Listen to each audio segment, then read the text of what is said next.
Les attaques informationnelles émanant de puissances étrangères vont probablement s'intensifier en Europe ces prochaines semaines, à l'approche notamment des élections européennes de juin, a récemment prévenu le chef de la diplomatie française Stéphane Séjourné, appelant à la vigilance, et ce dans une vidéo, ce qui est assez rare, publiée sur le réseau social X, anciennement Twitter. Ces propos surviennent alors que la France a publiquement dénoncé l'existence d'un réseau structuré et coordonné de sites diffusant de la propagande russe en Europe et aux États-Unis.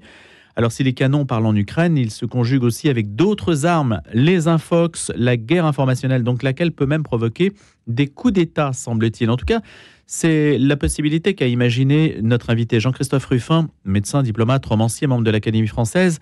Il l'imagine dans un roman dont l'action se déroule au sultanat du Brunei, confetti pétrolier niché sur l'île de Bornéo. C'est là que se déroule l'action, mais évidemment, il faut voir la chose de manière un peu métaphorique, parce que quel que soit le point du globe où l'on se trouve, finalement, on est tous concernés par cette guerre informationnelle. Bonjour Jean-Christophe Rufin. Bonjour. Le coup d'État change de nature, c'est ça? Oui, si vous voulez, parmi tous les effets des nouvelles technologies, il y en a beaucoup qui sont déjà bien connus. Celui-là l'était peut-être moins.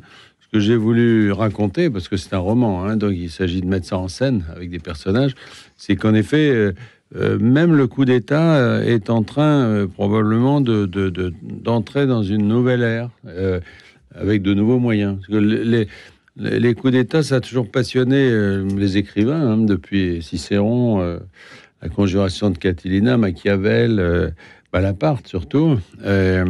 Mais tout ça, évidemment, c'était une époque où n'existaient pas ces armes. Alors, moi, j'ai voulu mettre en scène, finalement, sur un petit État, on en reparlera peut-être, de Brunei, c'est tout. Qui vous fascine ? Qui me fascine, et puis surtout qui est limité, c'est-à-dire c'est comme un petit tube à essai, si vous voulez. Vous pouvez faire votre expérience de chimie dedans, montrer comment, finalement, sans tirer un coup de feu, on peut déstabiliser un État et mettre le pouvoir en grande difficulté. Donc ça veut dire, Jean-Christophe Rufin, que la bande armée qui prend la tour de télévision, ce qu'on a connu dans les coups d'État précédents, type africain par exemple, ça c'est fini. Il y en a toujours en Afrique, en Amérique latine, etc. C'est quelque chose qui se fait toujours. C'est le coup d'État classique, militaire, dans lequel la violence s'exerce contre le pouvoir, et permet de changer la personne en place et se mettre calife à la place du calife. Ça existe toujours et probablement ça existera toujours. Mais disons que c'est relativement limité. Puis surtout, ce qui m'intéressait, c'était de voir ce qu'il pouvait y avoir de nouveau dans ce type d'événement. Et ce qui est nouveau, à mon sens, et c'est ça que j'ai raconté dans le livre, c'est l'usage ce qu'on appelle en bon français des fake news. Il n'y a pas beaucoup de les infox, moyens de traduire. Voilà, infox, les fausses nouvelles. Voilà, mais il y a aussi le mot deepfake, c'est-à-dire que et ça c'est important, qui montre que ces infox, elles sont de plus en plus perfectionnées. C'est-à-dire que il y a eu les ancêtres de ça, c'était vous savez, les photos de Staline sur la place rouge où tout d'un coup on passait un petit coup sur la photo pour faire disparaître un gars qui se retrouvait au goulag. Ça, c'était vraiment grossier. Aujourd'hui, vous pouvez faire de fausses vidéos, par exemple, qui sont parfaitement indiscernables. C'est-à-dire que vous faites parler quelqu'un, vous montrez quelqu'un, mais ça n'est pas lui, ou ça, en tout cas, ça n'est pas dans ces circonstances-là. Alors ça, c'est redoutable parce que avec ces moyens-là, on peut vraiment dresser les communautés les unes contre les autres, faire monter des haines communautaires, des haines interethniques, etc., et fragiliser complètement un pays.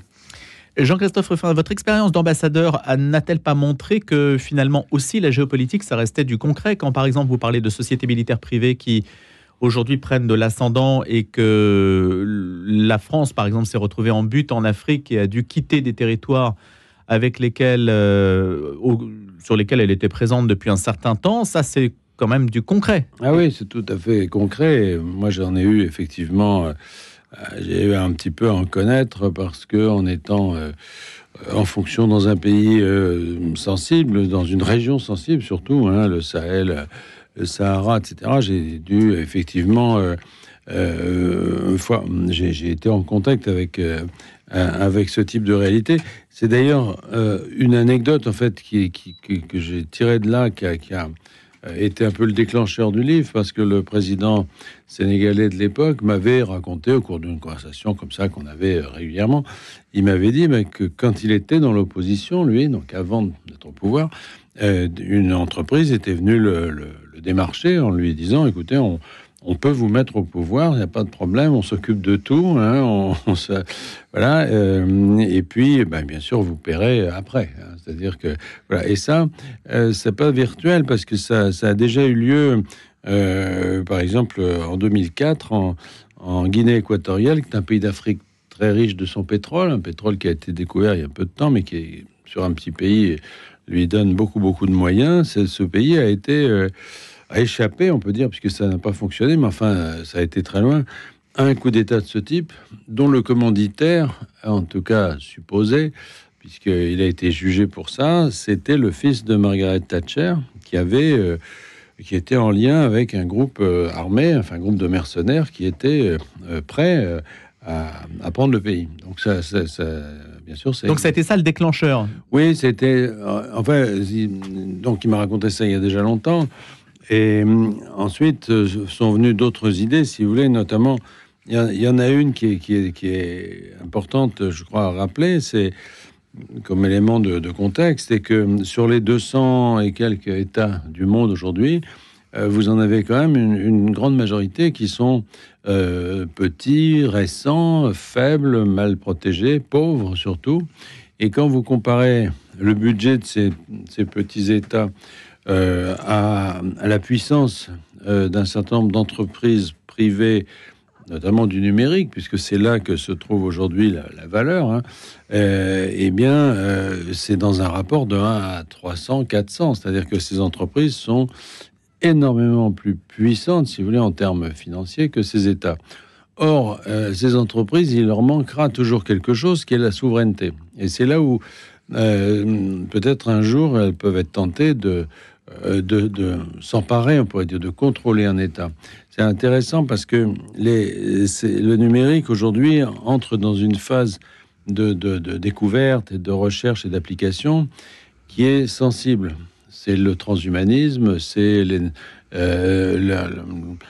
l'interface entre l'homme et la machine. Vous avez vu Neuralink avec ces implants dans le cerveau qui permettent de le connecter directement. L'homme augmenté. Tout ce qui est homme augmenté.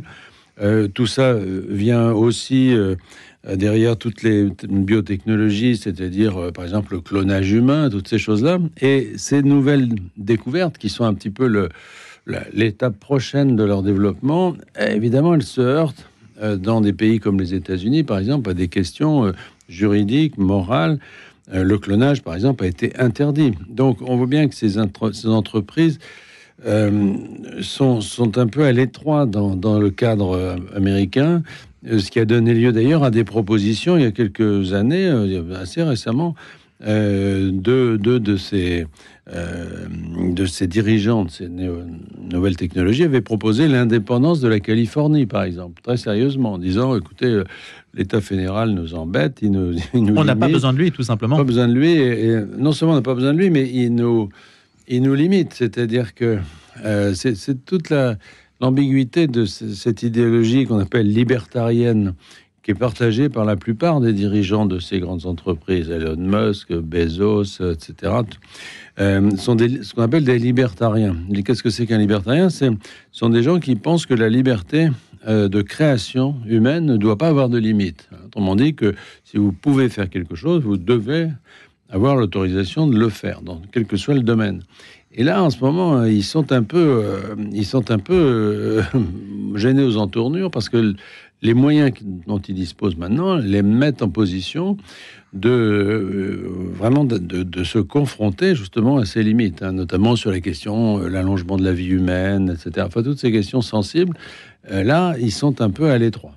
Et les États, évidemment, sont des empêcheurs de pouvoir se libérer normalement. C'est ça, de toutes les contraintes qui sont imposées par la nature ou par les États, absolument, par la loi. Absolument. C'est-à-dire que, disons que en poussant à l'extrême leurs ambitions, ils se heurtent directement, effectivement, à des barrières morales, juridiques, écologiques, etc., qui leur sont dressées devant eux. Et donc, moi, j'ai imaginé qu'un jour ou l'autre, et à mon avis, c'est pas pour très longtemps, il pourrait être tenté, pour se libérer de l'État, tout simplement d'en avoir un. Vous voyez, c'est aussi... Quand vous dites en avoir un, ça veut dire avoir un territoire. La souveraineté, c'est nécessairement un territoire. Alors, il y a des souverainetés sans territoire. Par exemple, l'Ordre de Malte est un État sans territoire. Bon, mais c'est quand même assez rare, puis c'est pas très intéressant. Ce qui est important, c'est de pouvoir disposer à un endroit du monde de la capacité, effectivement, de fixer les normes soi-même, en disant, voilà, nous, dans ce cadre-là, vous mettez un centre de recherche dans un État dont vous contrôlez le fonctionnement, eh bien, il pourra développer ses travaux dans toutes les directions et sans limite. Est-ce que la structure idéale, Jean-Christophe Rufin, ce n'est pas finalement l'Église catholique qui se retrouve avec un centre qui est petit, 44 hectares au Vatican, mais qui se retrouve dans toutes les cultures, innervé dans toutes les cultures, ou à peu près dans toutes les cultures du monde, même si c'est parfois de manière très minoritaire? C'est un modèle tout à fait intéressant, même pour ces entreprises, c'est-à-dire qu'il n'y a pas besoin forcément d'administrer un territoire très important. L'époque des États du pape, etc., des États pontificaux à l'époque de la Renaissance, du Moyen-Âge, c'est une autre époque. Aujourd'hui, en effet, le centre de pouvoir que représente le Vatican n'est pas lié à son territoire, pas du tout. Mais sa zone d'influence est immense. Et alors, c'est toujours difficile de faire des comparaisons comme ça, parce que, évidemment, il ne s'agit pas de fonder une nouvelle église, mais il s'agit de s'assurer, en ayant, et je crois que ça c'est le cas de l'église catholique, en ayant cette espèce d'enracinement, un endroit dans lequel vous avez la souveraineté, vous pouvez en effet avoir une plus grande puissance et une plus grande autonomie partout ailleurs dans le monde. La Californie, ce serait ça, en fait. L'idée, c'était un petit peu ça, l'autonomie de la Californie, l'indépendance. Voilà. Mais sauf que la Californie ne sera jamais indépendante parce que il y a eu la guerre de sécession et que les Américains, évidemment, sont très, très allergiques à l'idée de voir leur territoire se morceler. Donc ça ne se fera pas en Californie, c'est sûr. Même si, en ce moment, les dirigeants de ces grandes boîtes de la tech sont en train de créer une ville dans le comté de Solano, en Californie, une sorte d'enclave qui les rendrait un peu indépendants. Enfin, ils seront toujours aux États-Unis. Donc, le fait d'avoir un centre, même ailleurs, évidemment ailleurs, mais qui leur donnerait une sorte d'accès à la souveraineté, finalement, pourrait transformer leur fonctionnement. Alors, voilà, c'est le début, mais j'insiste quand même sur le fait qu'il s'agit d'un roman.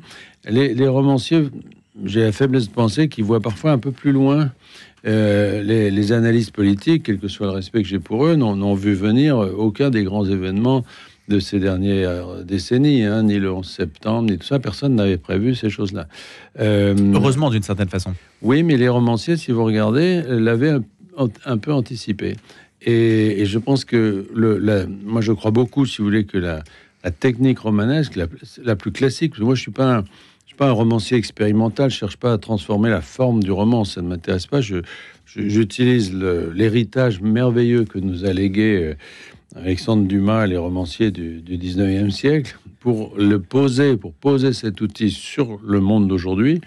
Et là, je pense que ça peut donner accès, peut-être pas à la vérité, mais en tout cas à la vraisemblance. Et c'est ça qui est le plus important pour un...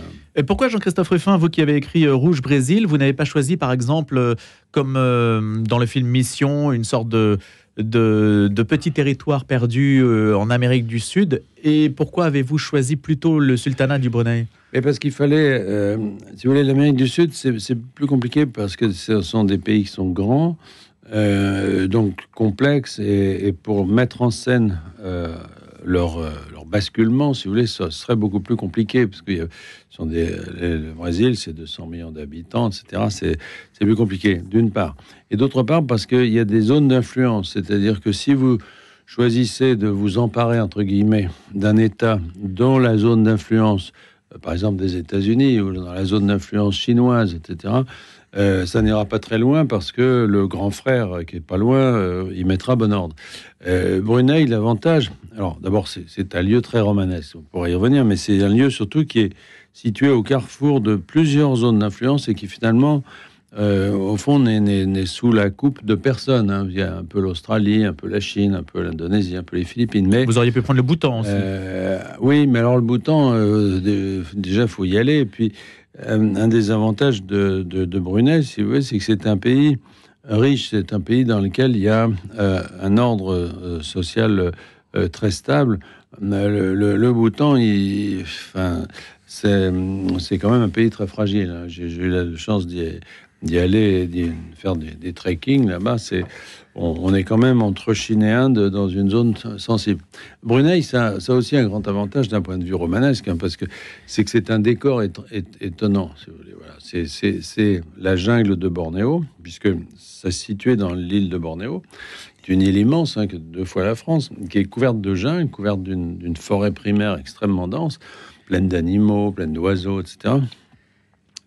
Brunei est un tout petit territoire dans cette île, c'est-à-dire c'est un petit sultanat qui a conservé son autonomie, alors que le reste appartient soit à la Malaisie, soit à l'Indonésie, hein, le reste de l'île. Et Brunei a une capitale qui est au fond... Bandar Seri Begawan. Exactement, bravo, tout le monde n'arrive pas à le prononcer. Et cette capitale, elle est vraiment dans la jungle, c'est-à-dire que autant en Malaisie, comme ils avaient besoin d'une agriculture intensive, ils ont coupé la forêt primaire pour mettre des palmiers à huile, hein, donc c'est devenu très moche. Autant à Brunei, ils ont tout gardé, c'est-à-dire la jungle fait 80% du territoire. Et au milieu de cette jungle, vous avez une capitale dans un pays qui a des ressources pétrolières et qui a donc pu construire des bâtiments extrêmement riches, avec ces coupoles d'or, avec ce palais du sultan qui fait quand même 1700... C'est une sorte de cité-État, en fait. Oui, mais le palais présidentiel, du sultan, pardon, palais royal, fait 1700 pièces, vous voyez. Alors, je ne sais pas si vous cherchez à vous loger, mais c'est quand même pas mal. Et il y a dans son garage plusieurs milliers de Ferrari, de Rolls, etc. Voilà, au milieu de la jungle. Voilà, c'est ça qui est très étonnant, c'est qu'il y a cette espèce de couleur qui donne, pour un romancier, si vous voulez, cette dimension un peu pittoresque quand même, atypique, très atypique et avec un charme très particulier, que tout ça se déroule dans un pays qui a cette espèce de double existence entre une jungle intacte et une capitale extrêmement sophistiquée. Entre le faste et la nature, d'or et de jungle, hein, d'où voilà. Le titre, hein, Jean-Christophe Rufin, sans raconter évidemment la question du roman, pour que l'on comprenne le lien entre guerre informationnelle et ce huis clos dans un état monarchique autarcique. Le but, c'est qu'est-ce que c'est aujourd'hui ? La leçon, c'est de dire on peut renverser vraiment un pouvoir en maltraitant l'information ? Alors, je pense que c'est ce que j'essaie de montrer là, puisque finalement, c'est un coup d'État suivi heure par heure, on pourrait dire, dans lequel il y a, si vous voulez, la partie prise du pouvoir elle-même est à une phase très limitée. On pourrait dire que c'est cueillir la pomme quand elle est tombée de l'arbre, hein. Mais pour faire tomber la pomme de l'arbre, pour que le pays soit en situation vraiment d'être comme ça, on pourrait dire pris, et il faut d'abord préparer les choses. Et dans tous les pays, mais là en l'occurrence sur Brunei, vous avez des communautés différentes. Vous avez les Malais qui sont majoritaires, mais en difficulté parce que leur majorité démographique est fragile.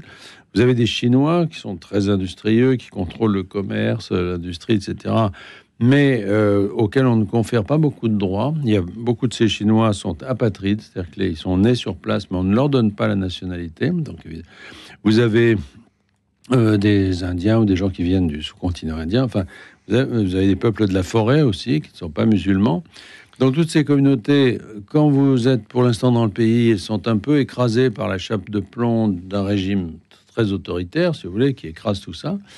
Si vous, par des fake news, par des infox, comme vous dites, si vous dressez ces communautés les unes contre les autres, si vous accentuez, si vous faites apparaître la violence interne de la société, finalement... Donc le vous, c'est un tiers, c'est quelqu'un d'externe. C'est ceux qui, là en l'occurrence, c'est ceux qui se destinent à faire ce coup d'État, c'est qui commencent par préparer les choses en envoyant ces informations fausses à des gens qui sont susceptibles de les diffuser. Ça, c'est très important. C'est-à-dire que dans toute cette notion d'information, de cyberattaque, etc., il y a un émetteur, c'est quelqu'un qui produit cette information dans un but donné, mais il faut qu'il y ait un récepteur. Et il faut le choisir comme il faut. C'est-à-dire, il faut pas... si vous mettez ça comme ça dans un coin de la toile, ça n'a pas forcément beaucoup d'importance. C'est celui qui va mobiliser, c'est le levier. C'est celui que vous allez viser et qui va faire chambre d'écho. Par exemple, il y a là-bas la charia intégrale dans Brunei, est le seul pays du monde pour lequel le sultan a instauré la charia intégrale. Pour des raisons qui sont d'ailleurs pas forcément très honorables, parce que c'est un peu pour cacher ses propres turpitudes. Parce que plus il y a eu des mises en cause, la famille, il y a eu beaucoup de scandales dans la famille royale et tout ça, et plus ils étaient mis en cause, plus le champagne coulait à flot dans le palais, si vous voulez, et plus ils ont mis le peuple au régime sec. Bref, mais en tout cas, il y a une charia intégrale dans le pays. Et cette charia, elle donc prescrit la peine de mort, par exemple, pour les homosexuels. Bon, ça avait donné lieu, quand ça avait été instauré, à des manifestations un peu partout dans le monde, etc.